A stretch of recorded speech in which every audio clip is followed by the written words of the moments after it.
There are a lot of things you can do in Minecraft, but because there are so many, there are also sometimes things we end up forgetting. So to help you remember, or maybe to teach you something new, these are 28 Minecraft things you should start doing. Also, we're super duper close to 500,000 subscribers, so if you could subscribe, it'd help out a ton and mean a lot. Thank you very much, and I hope you enjoy. Number 1. Finding diamonds is hard, and no one wants to spend hours strip mining only for a couple of diamonds. But don't fear, because you can find diamonds super easily. All you need is a river and some clay. This is probably the coolest trick ever. If you find a clay patch in a river, congrats, cause you just found diamonds. Simply locate the center of the patch, go 2 blocks positive in the Z direction, and just mine down. 8 out of 10 times, you will find a diamond vein. It's easy as that. Number 2. If you've ever built a farm in Minecraft, you've probably built it something like this, with water in the center. But if you've ever wondered if you can spruce up your farm design a little, well, you can.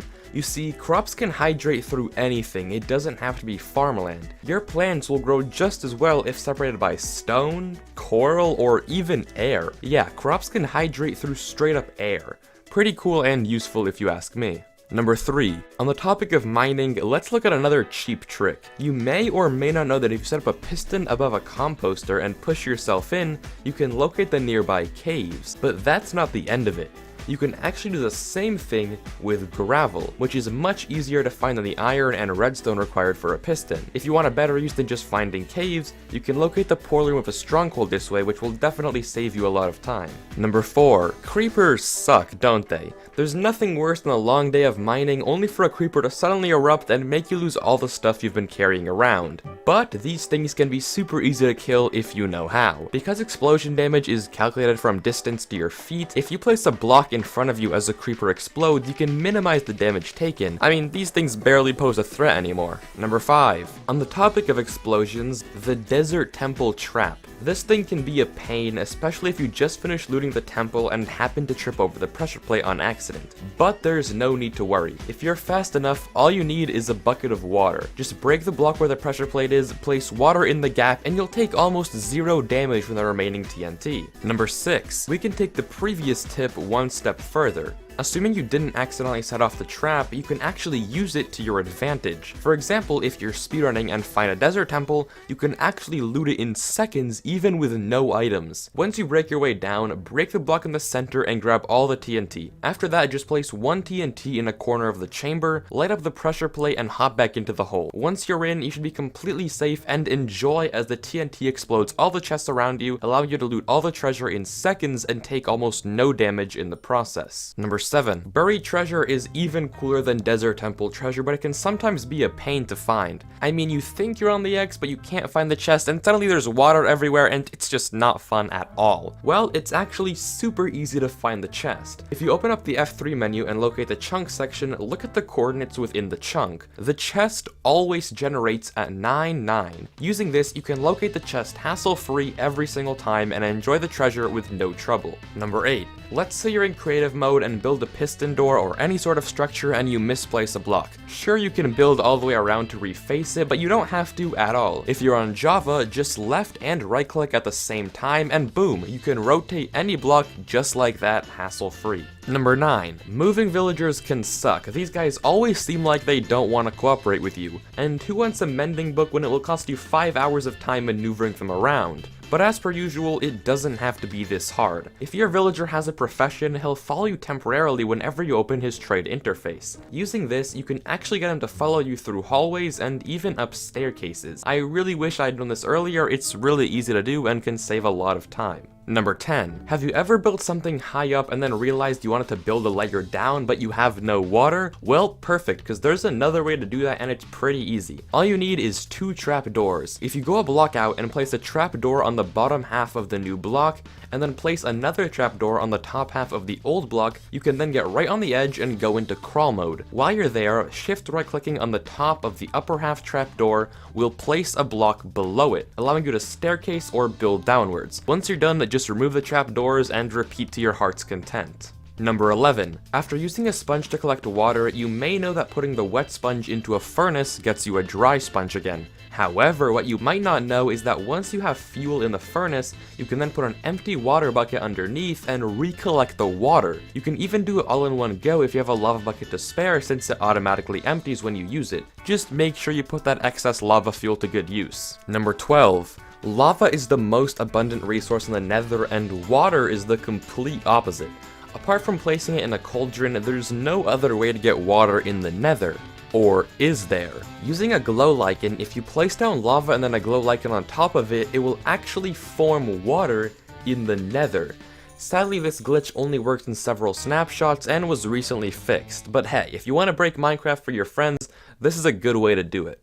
Number 13. While searching for something in the ocean, it's oftentimes hard to see underneath the surface. However, if you toggle into F5 mode while in a boat and slowly move your camera backwards, you can adjust it so that your view somehow removes all the murkiness, illuminating the ocean floor for you to see. This is used by a lot of speedrunners to locate an underwater stronghold, and you can do just the same thing.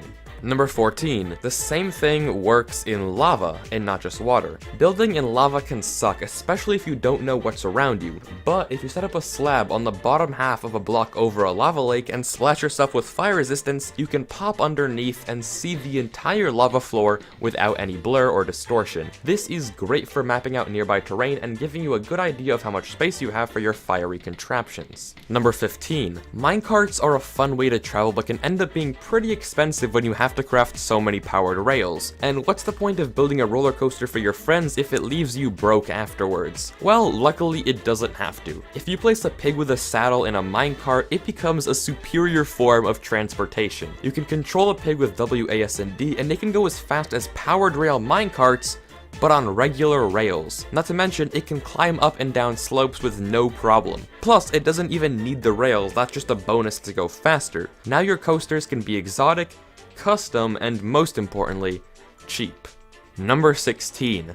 We've all heard of secret painting entrances, and at this point, it's getting kind of old. I feel like whenever I see a painting, it's instinct to try to walk through it. But there's a few ways to stop potential intruders. You can set up trapdoors in certain ways behind the painting to make it harder to get through. If you set them up like this, you'll have to wedge yourself in the correct place, which is actually pretty difficult. If you set them up like this, the player will be forced to jump and crouch at the same time to get in. Or if you really want to give them trouble, make a hole in the bottom so they have to elytra glide through the painting. But that's assuming they don't just break the painting or go around. Number 17. If you're on the run and need a safe place to spend the night, then composters might just be your best friends. All you need is one of these bad boys and a trapdoor, and you've got yourself a temporary base. Just pop the trapdoor on the composter and close it in on top of yourself, and bam. Mobs can't hurt you from the outside and you'll be safe from all incoming danger. This can be great if you're low on food or you just want to safely AFK while a farm is running. Number 18. Chorus fruit don't seem like that good of a food source, but they're actually really useful. You see, chorus fruit will actually teleport you to the nearest solid block in an 8x8 area, or a random one. Meaning, if you're falling from a great height or even into a pool of lava, eating one of these will teleport you back to safety, even if you do have to extinguish yourself after. So the next time you're in the end, grab some of these to keep handy at all times. They'll probably save your life one time. Number 19. An often overlooked block is the campfire. I mean, this thing is literally an infinite furnace. At least for food, so maybe an infinite smoker. It doesn't require any fuel to use and can smelt all your meat for you. And if you accidentally put it out, no big deal. All you need is a Silk Touch shovel, and once you break it, you'll have a relit one ready to use. Not sure if this is a glitch or just a helpful feature, but it definitely comes in handy sometimes. Number 20. Let's say you pillared upwards and finished your new flagpole, but you suddenly realized you have no water bucket to get back down, and breaking your newly built pole is not an option. Well, don't fear. Using honey blocks, TNT, or really any block, but those work best, you can descend any structure by placing and breaking them over and over. Because they both destroy instantly, this works really easily and can help you a lot if you don't want to spend that much time going down. And it's safer than an MLG in the first place. Number 21. On the tail end of that, what if you were digging straight down and wanted a really easy way to get back up? If that's the case, all you need is sand, a trapdoor, a button, a bow, and some water. If you set up this mini contraption with the sand blocking the water and then dig down safely in a 2x1 hole, you can shoot the bow back at the button when you're done to get rid of the sand and let the water in, creating a miniature elevator in your mine. Super useful if you ask me, and can save you a lot of time getting back up. Number 22. There's a ton of prisons going around on YouTube and you want to make one of your own, but they're just so massive. Well, there's actually a really easy solution. You just have to beat the Ender Dragon twice. Okay, maybe not that easy.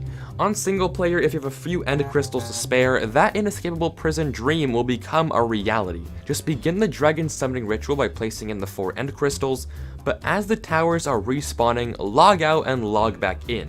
You can then push the new End Crystals with pistons all the way through the portal and back home. The best part? They're now completely indestructible, so trapping your friend in a room with one of these will make it nearly impossible to get out. Yeah, pretty easy prison. Number 23. As you could probably tell from this video, trapdoors are super useful, and they have even more potential benefits. If you place them facing inwards as walls, you can make an animal pen that mobs can hop into, but for some reason they can't hop out of. It's a strange and cool feature, plus it has no effect on you, so this could be your new pen if you want. Number 24. Using a chicken on a lead and some carefully adjusted boats, you can make a completely safe void platform. A home in the void. Just break the block with the chicken on it, leash it to a fence, and then adjust all the boats so they go neatly in the corners. Now break the slabs underneath the boats. Hitting F3 and B to toggle hitboxes can help in breaking the slabs. Once you've finished, you'll have a nice habitable spot to relax in and enjoy the abyss. Number 25. Lingering potions can be expensive. I mean, you need Dragon's Breath, and even then you can only make so many. But if you have a creeper, that will do the job just as well. If you throw any splash potion onto a creeper and then blow it up, it will leave a lingering effect of whatever that potion was. Granted, I don't know when you'd ever use this, but it might come in handy. Who knows? Number 26. If you're making a map of your base and want to show it off, or just make it look nicer, consider this. If you rename a banner in an anvil and then place it down, right-clicking on the banner with the map will make a visible waypoint with whatever name you chose appear. Now you can label your world to make it easier to navigate or locate things. Number 27. Flexing on your friends is always fun. There's nothing better than knowing you have more diamonds and rubbing it in their face. But it's really hard to find ways to brag when everything you build out of diamonds just looks ugly. However, a really subtle but giant flex is to use jukeboxes as fuel sources. Jukeboxes require a diamond to craft, and you can actually smelt them as fuel in a furnace. So the next time you really want to rub it in how much richer you are, show your friends a super smelter completely powered by these music boxes. They're sure to be amazed and probably hate you afterwards. Number 28. Redstone can be tough sometimes, and going upwards or sideways isn't always the easiest, but it can be with the power of leaves. If you put a log underneath a few leaves, the game will actually update them so they think they become part of a tree. And this update can be detected by observers. For up to 6 blocks, you can use a line of leaves to send redstone signals, allowing you to make some really wacky and elegant looking contraptions. It's completely eco-friendly as well. But hey, that's that. Those are 28 Minecraft things that you should start doing. If you did enjoy the video, then please do consider subscribing. It helps out a ton, and I appreciate it a lot. According to YouTube statistics, I share a lot of viewers with this amazing channel called Skip the Tutorial. And as you may have noticed, this video is heavily inspired by their format. So if you did enjoy this, then please go subscribe to them also, and let me know if you want to see more similar stuff by leaving a comment with your opinion. If this video does well and it turns out we do share a big audience, then I'll continue doing more, but not that many because I don't want to completely rip them off. But that said, thanks again, I'll see you next time, thanks so much for watching, peace out, and have a good one.